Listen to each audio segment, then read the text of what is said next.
we're doing the episode on conflict in relationships,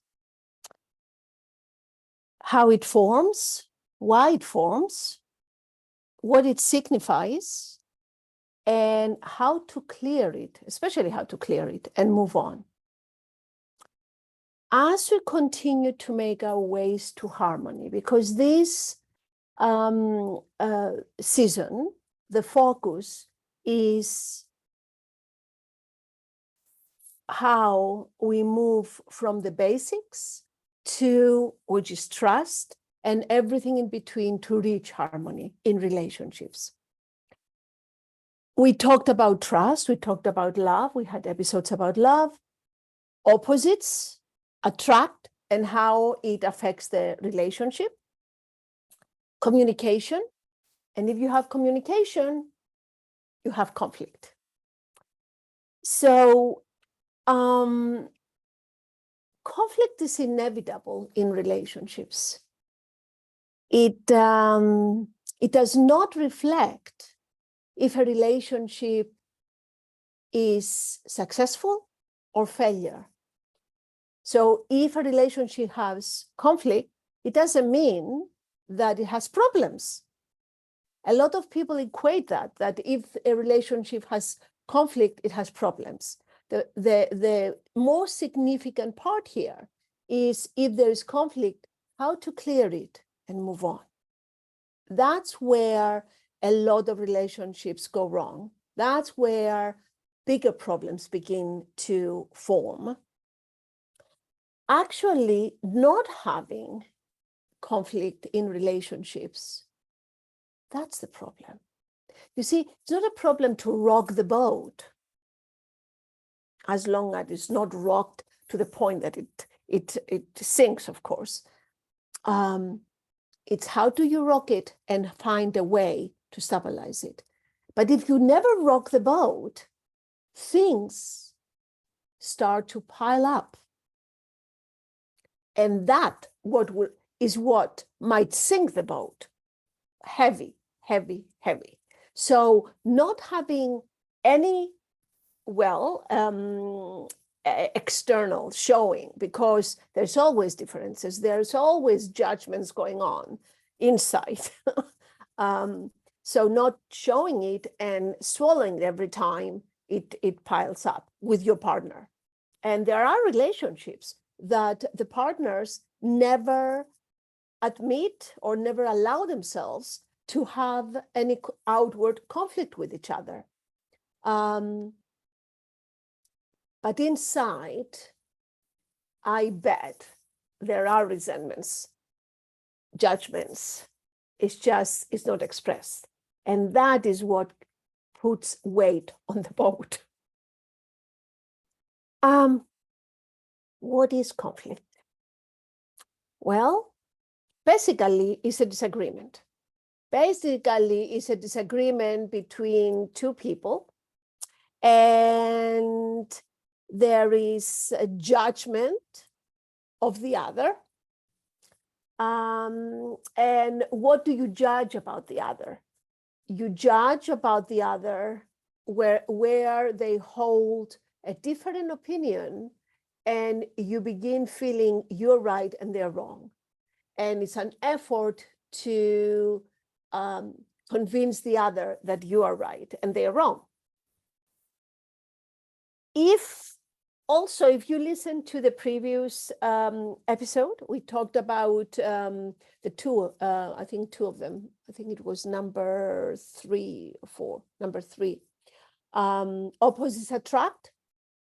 We talked about the basic structure of relationships and how the partner holds in their personality parts that you have disowned, you have pushed aside, but they hold them and they present them as who they are.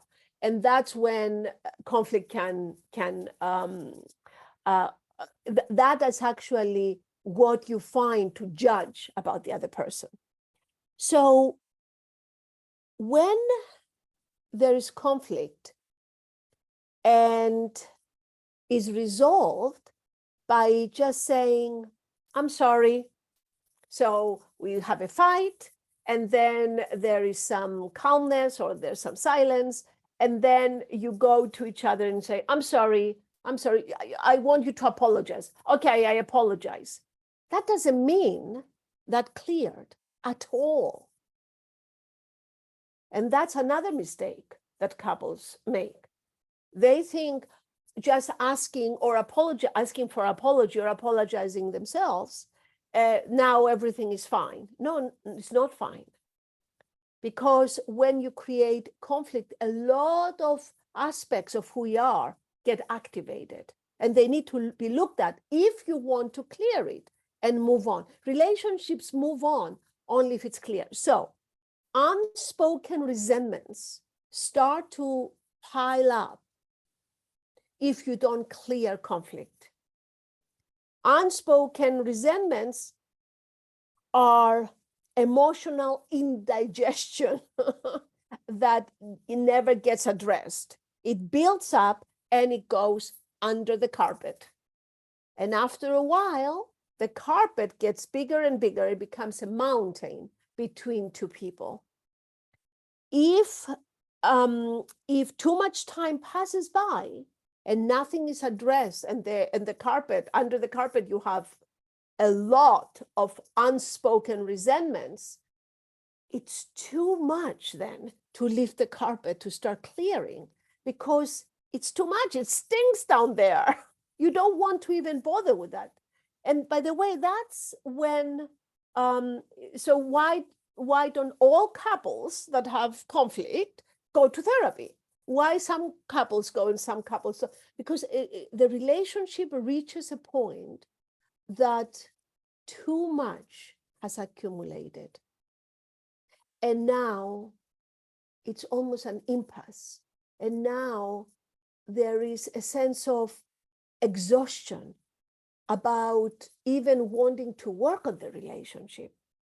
Unfortunately, that's when I see a number of clients, a number of couples come in for therapy when they accumulated so much resentment that they realize it's an impasse now. It is difficult to resolve anything. It's too much resentment always there. Now, I also want to say that not everything has to be resolved. It's okay if some things don't get resolved. But if it's too much is accumulated, then it's a problem. So what are the ingredients of conflict? Well, whenever you're involved in a fight, a difference, where it ends up in being conflictual relationships, you have pride, ego, self-righteousness, ignorance, embarrassment, a lot of blame and judgment. And that, by the way, the blame and the judgment keeps the fight going. It fuels the fight. You have a feeling of not being understood, not being heard. And you also have an lack of ability or lack of willingness to look at your contribution in the fight. Because whenever there is a fight, whatever the condition of the relationship is at, it's always, capital letters, always 50-50 contribution of the two partners. Not 51-49, it's 50-50. And of course, if you're listening to this, if you're watching this, you are convinced and thinking of a conflict you had with your partner. You are totally convinced. What is she talking about? Of course, she's totally wrong, or he's totally wrong regarding your partner. And that's when you are caught in the grip of self-righteousness, in the grip of judgment, in the grip of being certain you're right and they are wrong. And that's an impasse. Nothing can be cleared if there is no willingness or ability to stop and look at how are you contributing into this fight, because it's always half and half. So then we have to look at another aspect of relationships. What I called, and I talked about for many, many, many years, it's in the book that I co-authored with Renata Moritz called Longing, Transcending Loneliness and Longing, is what I call points of connection, points of adjustment, and points of disconnection in relationships. What is that? So let me just first say that if a couple is having conflict on points of disconnection, it will never, ever get resolved. If the fights are on the points of adjustment, it's a lot of hope. So what are these? What do I mean? So points of connection in a relationship is when you are with a partner and there are certain points that naturally you are connected. You're feeding each other. You didn't work on it. You didn't put any effort in it. It's just what really holds this relationship together. So for example, if a couple is seen and connected in the same, they have the same views, the same beliefs, the same values about spirituality, let's say, or religion, then that's called one of their points of connection. Because if they didn't have that, and they hold so much close to their view of their spirituality, and the other had a different one, they would not be interested to be with them. It happens very often. Another point of connection can be that two partners are connected because of the children. So their dialogue, they are, anytime they talk or argue, it's all about the children. Their attention, their focus is, so they connect as mother and father, really. So that is their point of connection. You take the children out of the picture, it's almost they have nothing to connect with. So point of connection is something that if you remove from the relationship, it deflates it automatically and immediately.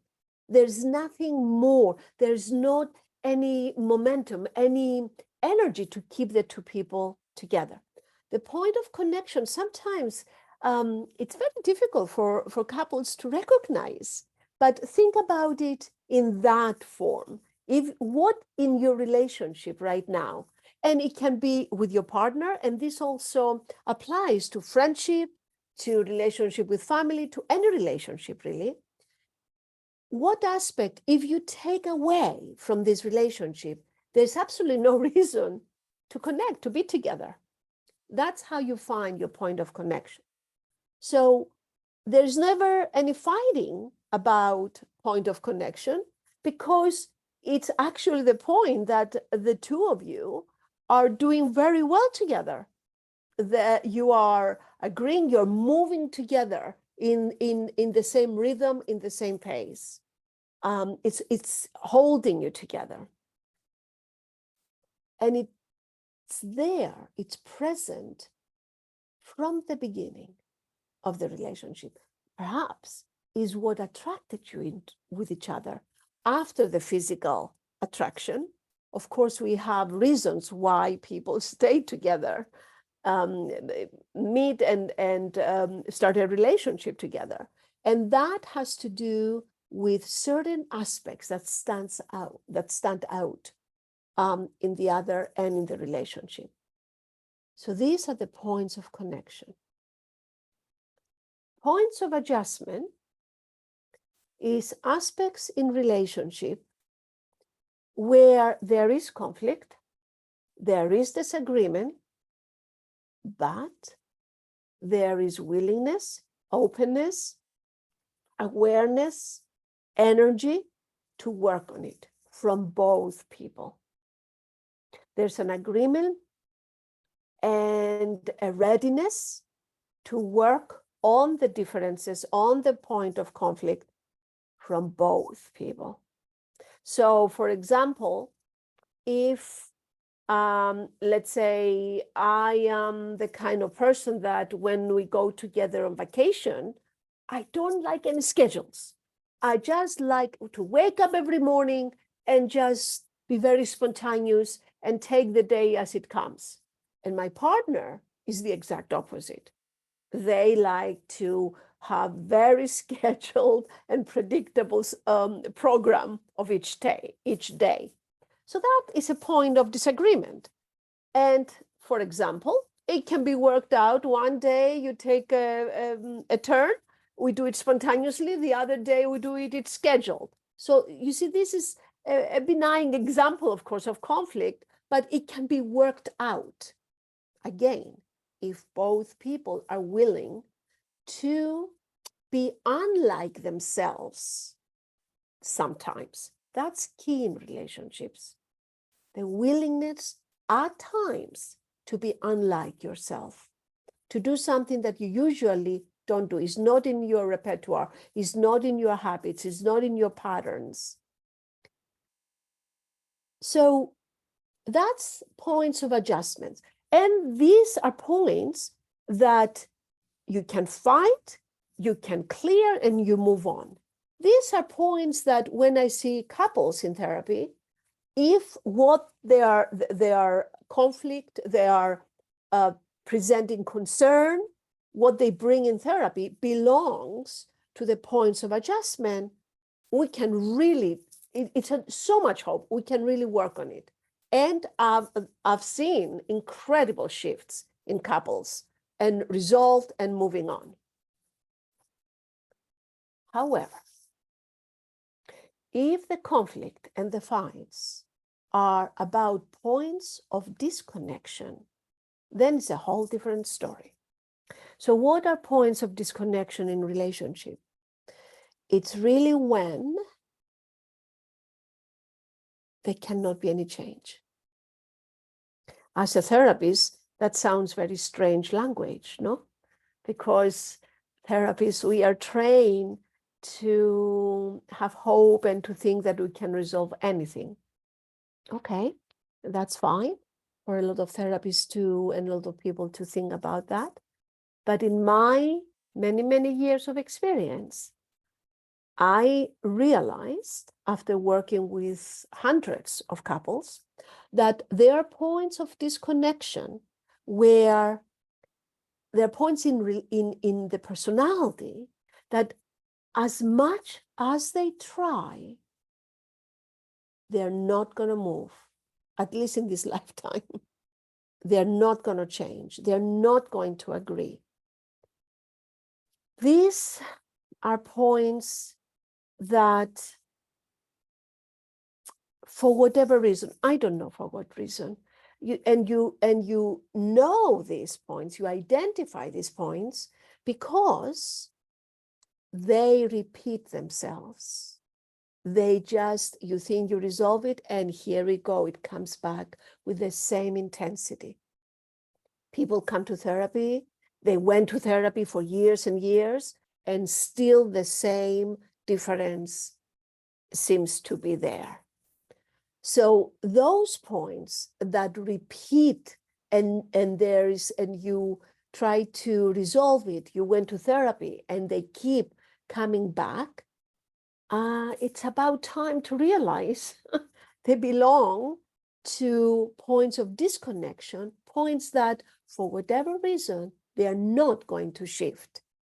What is needed there is simple acceptance. You know, the term, let's agree to disagree, that's where it gets applied to points of disconnection.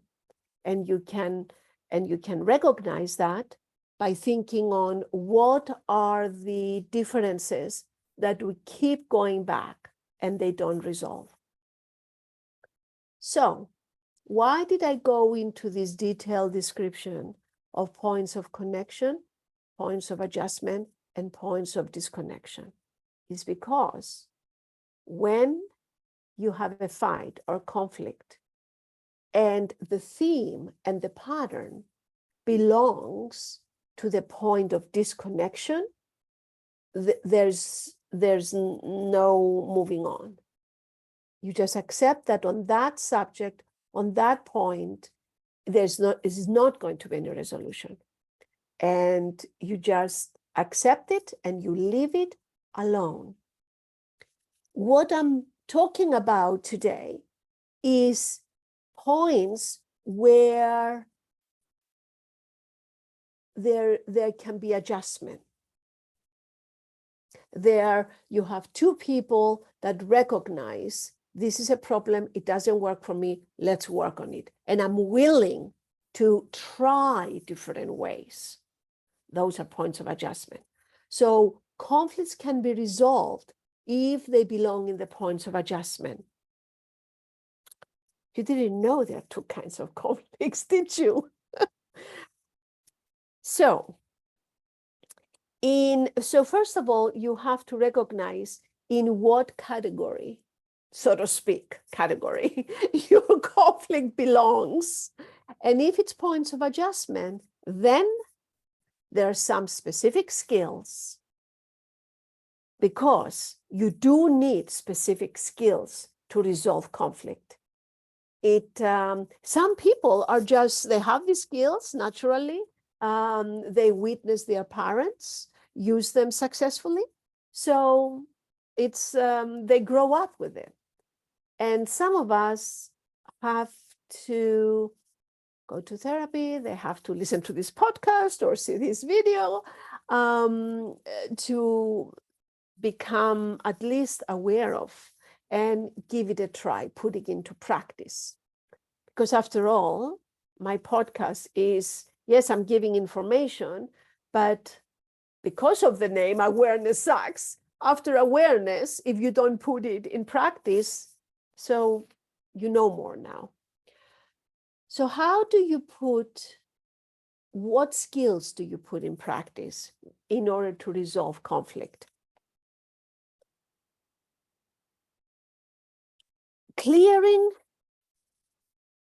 conflict requires,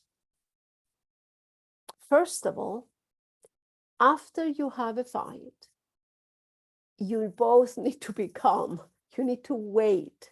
So it's not, you see, these skills are not going to end up, you're not going to end up in a relationship with no conflict, because as I said in the very beginning, that's not the goal. It's how do you handle conflict when it appears. So it's about when it happens, first you have to calm down.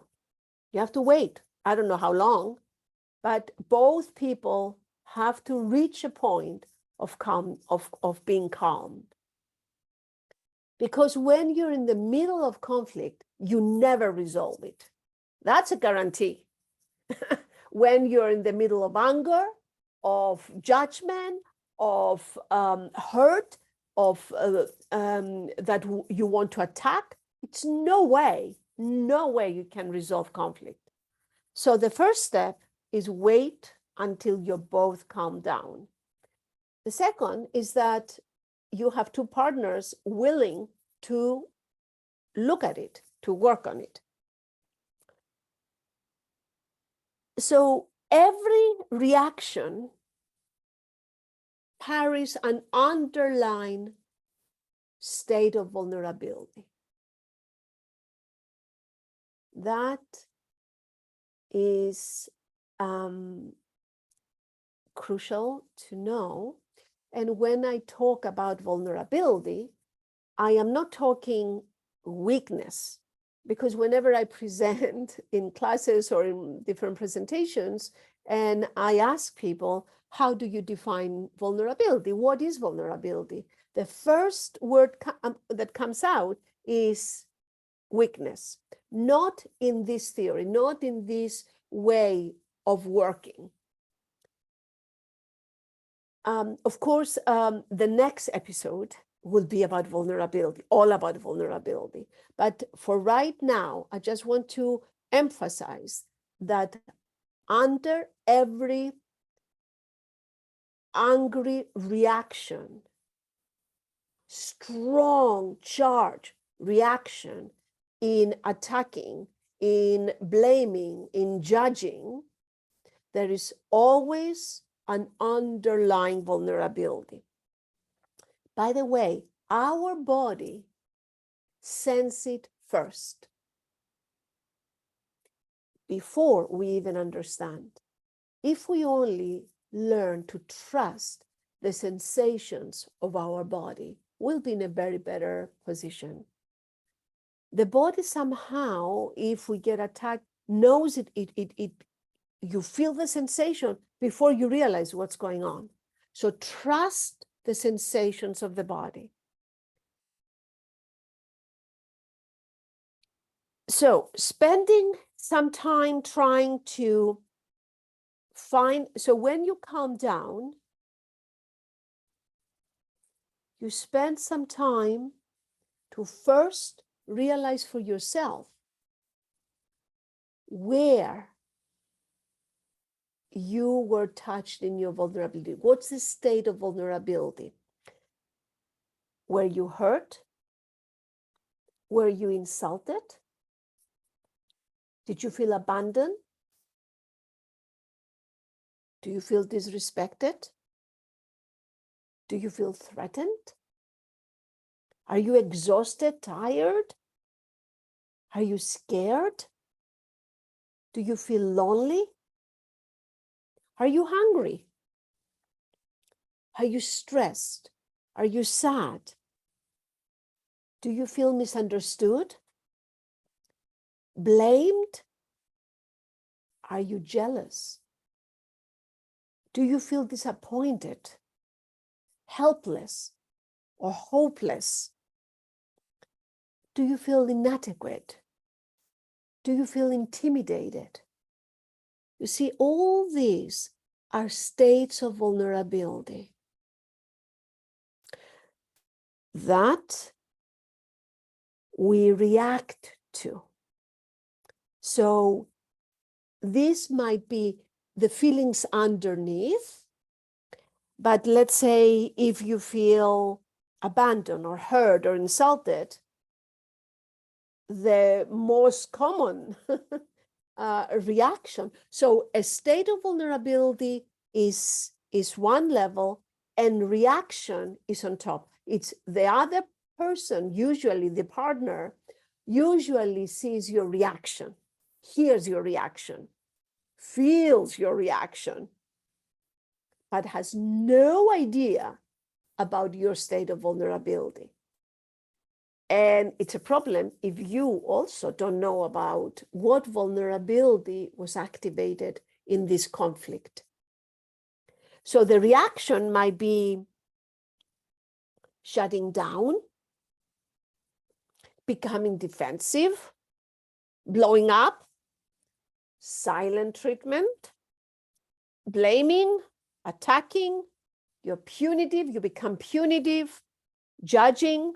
All these are reactions that everybody can see, but nobody can see what fueled them. And what fuels the reactions is really how we are feeling when the other person is blaming us, is shouting. And then it goes back and forth, you see. It goes back and forth. So these these reactions guarantee to keep a conflict going. It's no way that in shouting, in blaming each other, in being, shutting down will resolve a problem. So clearing involves, after you both calm down and after you realize what is your underlying vulnerability, you communicate that to your partner. Immediately, it disarms the other. If I say to you, what just happened made me feel so disappointed. What just happened made me feel abandoned. It's very different than if I say to you, you never pay attention to me. You always blame me. That's very different. This fuels the other person to either fight or flight, right? And the conflict continues. But if you stop, you come down and you spend some time finding out where you were hurt, where are you vulnerable, and then with an even tone, calm tone, not blaming, because I can also tell you, I feel so hurt. That's not communicating vulnerability. That's using the word of vulnerability to attack you some more. So in a very more calm way, that's why you have to wait for hours or maybe a day. Yeah, you might go to bed angry, but it's very important that you calm down to find your vulnerability. And then that is what you put on the table. You present to your partner, if you want to clear the conflict and move on. You make your partner aware of what is the underlying vulnerability, what do you feel? And you leave it there. That disarms them. There's nothing to fight about when I present to you that I was just so hungry at that moment and I didn't have patience. That's very different from saying, you never pay attention. Didn't you realize I was so hungry? And I get impatient. You see, that's a very different tone. It depends who in you communicates the vulnerability. That's very, very important. So when we talk about conflict and resolving the conflict, we're really talking about a way to clear it and move on. And it's, at least that is the way that I've known professionally, personally, that can, if it's a relationship that is important to you and you want to hold it and continue, if you build up too many unspoken resentments, it's not going to work out. Sooner or later, it will blow up. So the only way that I found out, and that, by the way, came also from my studies of the method of the psychology of the selves by Hall and Sidra Stone. They have a wonderful book called Partnering. It's a really amazing book about relationships. If you want to look at, you take a look at it. So it's really about admitting your underlying feelings and simply communicating them. But in order to do that, you have to have trust. Because if you don't trust your partner, you're not going to communicate vulnerability. So that's why in this theme of harmony in relationships, I started with trust is the basis. Because if you don't have trust, you're not going to trust your vulnerability with your partner. So we go back now to work on trust first before you can. So if you don't have trust, that's why also conflicts go on and on and on, and they build and they gather energy and momentum over time. I hope this was helpful for you. I am welcoming your questions and your emails to awarenesssuckspodcast@gmail.com. And I will respond to them. Thank you.